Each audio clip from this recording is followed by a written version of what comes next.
வணக்கம் அண்ணா. வணக்கம். என்ன சாப்பாடு உங்களுக்கு விருப்பமாக இருக்குது? ஐட்டங்கள் ட்ரை பண்ணீங்கள், உங்களோட இது ஃபேவரேட்டாக இது? வணக்கம். என்னென்னு சொன்னால் வந்து இங்கே வந்து நான் கணக்க சாப்பாடு ஃப்ரைட் ரைஸ் எடுத்துட்டேன்.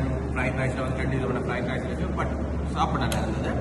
இங்கே எனக்கு பிடிச்சது சாப்பாடு கை வச்ச உடனே ரொம்ப பிடிச்சது இந்த சிக்கன் கொத்துரட்டி. எப்படி சிக்கன் கொத்துரட்டி. ஆனால் ஃப்ரைட் ரைஸில் வந்து இந்த ஒயிட் ரைஸ் வந்து எனக்கு ரொம்ப பிடிச்சிருக்கு. சிக்கன் தான், இதுவும் சிக்கன். ஆனால் பக்காவாக இருக்குது. ஆனால் கொத்து பார்க்க சோப்ஸ் வந்து ரொம்ப ரொம்ப சாஃப்டாக இருக்கிறது வந்து ஃப்ரைட் ரைஸ். ஆனால் கொத்துரட்டி என் ஃபேவரட். என்ன செஞ்சாலும் வந்து அந்த ரைஸ் வந்து எவ்வளவோ பெஸ்ட்டாக இருந்தாலும் ஆனால் எனக்கு கொத்துரட்டி வந்து ரொம்ப பிடிச்சிருக்கு. ஆனால் பட் என்னத்துக்காண்டிங்கன்னா எல்லா இடம் வந்து கொத்துரட்டி வந்து சிக்கன் பொரிச்சு போட மாட்டேன், ஃப்ரை பண்ணி போட மாட்டேன். பட் இதில் வந்து எண்ணெய் பெருசாக இல்லை, பட் சாஃப்ட் நல்லா இருக்குது. ஓவர் மரக்கறியும் இல்லை, சில இடத்துல போனால் கொத்துரட்டிக்கு மரக்கறியே இருக்காது. எனக்கு இந்த கொத்துரட்டி வந்து பெஸ்ட், நம்பர் 1 சிக்கன் கொத்துரட்டி. எங்கே என்ன இந்த கடை இருக்குது? கேகேஸில் பீச்சுக்கு முன்னாள் ரெஸ்டாரண்ட் பேர் வந்து Florence launch.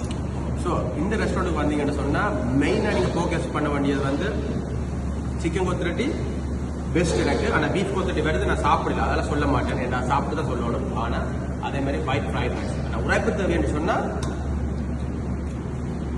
Schezwan fried rice okay.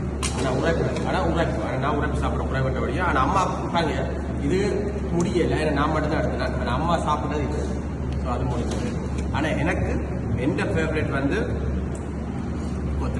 கொத்துரட்டியில் அது சிக்கன் கொத்துரட்டி பக்காவாக இருக்குது. கிரேவி எல்லாம் அளவாக இருக்குது.